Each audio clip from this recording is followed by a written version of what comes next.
Hey guys, Brian from Brian Boas here. When we talk about true red-tail boas, boa constrictor, we see a lot of Suriname and Guyana boas and a lot of Peruvian boas as well in captivity. One of the less frequently encountered localities of true red-tail boa is the Venezuelan true red-tail, like this one. So I'm lucky to have some really nice Venezuelan true red-tails in my collection. And so today I wanted to show you them and kind of discuss some of the different bloodlines I'm working with. And so I like these Venezuelans. Couple things that sets them apart. In general, they're smaller than the Guyana or Peruvians or Surinames. This is an adult female. She's about 6 feet or so. And the males are probably about a foot or so shorter. They also have a really nice coloration, kind of more of a orangey yellow coloration. Some of them almost have that bright yellow color like a Peruvian. They generally have non-peak saddles, often kind of a bow tie shaped saddle. And they're just a cool animal to work with. I really enjoy handling these guys, and they're really inquisitive and interactive with the keeper. And so this is a female born in 2017. She's from the main bloodline, which is known as the Rio Bravo bloodline. And as far as I know, no one really knows exactly where these guys came from in Venezuela. There was, heard some rumors that there was kind of unknown when they were acquired. They just supposedly came from somewhere in Venezuela, probably southern Venezuela, because there are different types of boas in northern Venezuela. And this animal was bred by my friend Mike Lucchese, also in Northern California. Unfortunately, he's not working with boas anymore, but he had this litter in 2017, and I was able to see the babies right after they were born. Actually, I took them out. He was on vacation, unfortunately, when, or not on vacation, I think he was traveling for work when they were born, so I went over to his place and I took the babies out and processed the litter, cleaned them up a bit. But this female was actually a standout from the very beginning. She just looked different. She had this super clean appearance. In fact, she almost looked like she was made out of plastic. I mean, she was just so perfect and clean and just an amazing looking animal.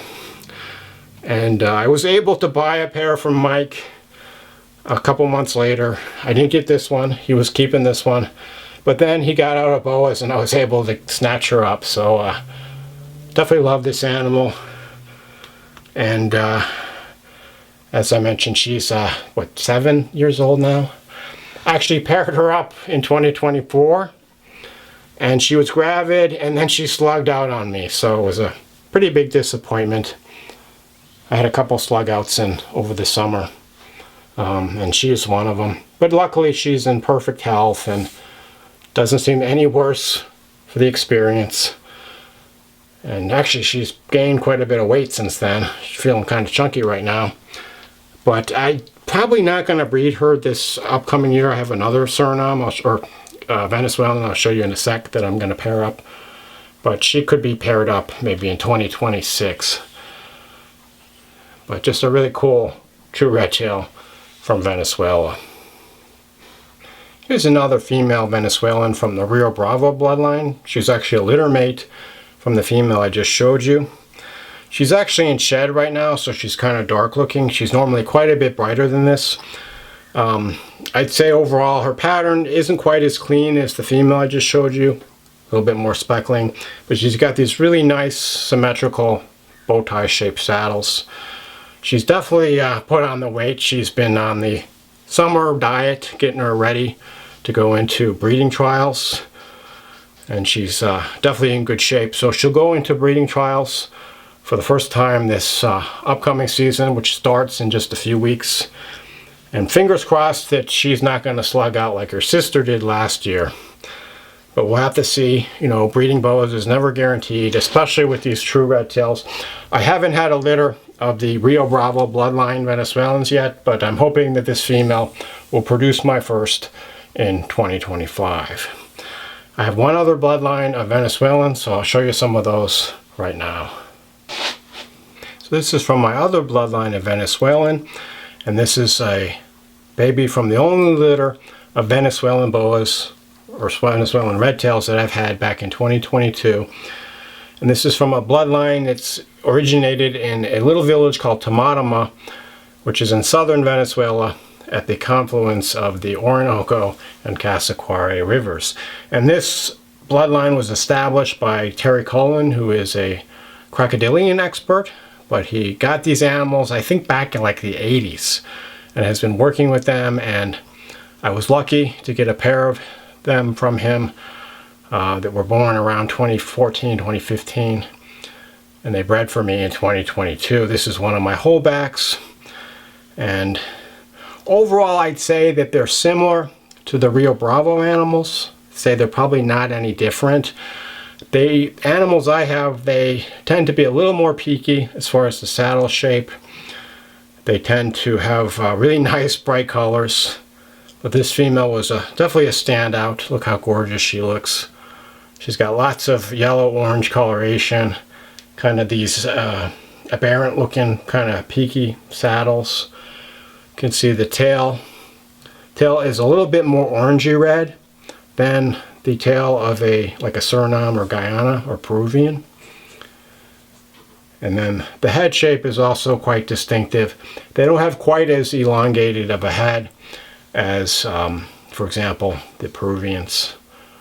I'd say that their features are a little bit more reminiscent of like a Colombian boa imperator, but they're definitely within the realm of the true red-tailed boa based on the scale counts and based on where they live in the wild, east of the Andes. And there's a lot of really cool, interesting boas from Venezuela. There's the Paraguana Peninsula boa, which is kind of like almost like a link between boa constrictor and boa imperator. Has characteristics of both. But these guys are from farther south in the country. But this female's doing great. A few years away from breeding. But I'm really happy to have these animals in my collection. And I consider it one of my peak achievements working with boas is breeding these Venezuelan boas. I just really hope I can have additional success in the future and produce some more of these beautiful animals since there's so few available in captivity. One more example of a Tamat Venezuela boa. This is a male from that same litter. And as you can see, he's maybe not quite as colorful as the female I just showed you. Has kind of more of the asymmetrical peak saddles, or bow tie saddles rather, not peaked. These are non-peaked bow tie shaped saddles, similar to what the Rio Bravo animals have.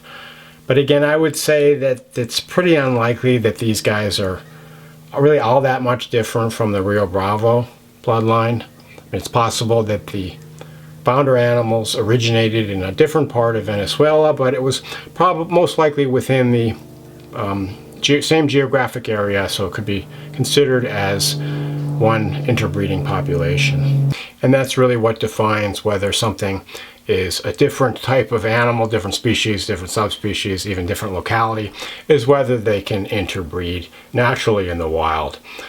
The same thing can be said with the Guyana and the Suriname, although some people consider them different. The fact that there is interbreeding between the animals in the wild indicates that they're really not a distinct biological entity, at least in my opinion.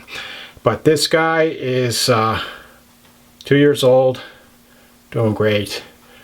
Should be ready to breed in another couple of years and hopefully continue the legacy of the Venezuelan boas in captivity. The father of these guys is kind of small. He's only about 4.5 feet long. The mother is about 5.5 or so.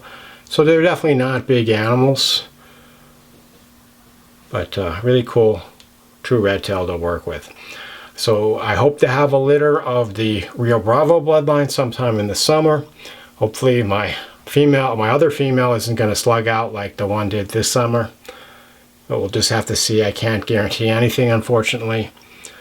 But I'll continue enjoying working with these animals. And I hope this inspires you to check them out and check out types of boas that you don't see all that often, because sometimes they have a lot of great characteristics to offer. Hope you enjoyed looking at these Venezuelan true red tails. Although I don't have any babies of them this year, I did have quite a few other babies from lots of other types of Locality boas, and they are now on sale for 25% from now through November 20th.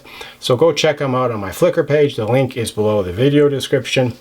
If you see something you like, I'd like to get it out to you before it's too cold to ship. Shipping typically ends in early December or so to lots of parts of the country. So don't miss out on these sale-priced Locality boas available now through November 20th. Shoot me any questions you have and enjoy your boas.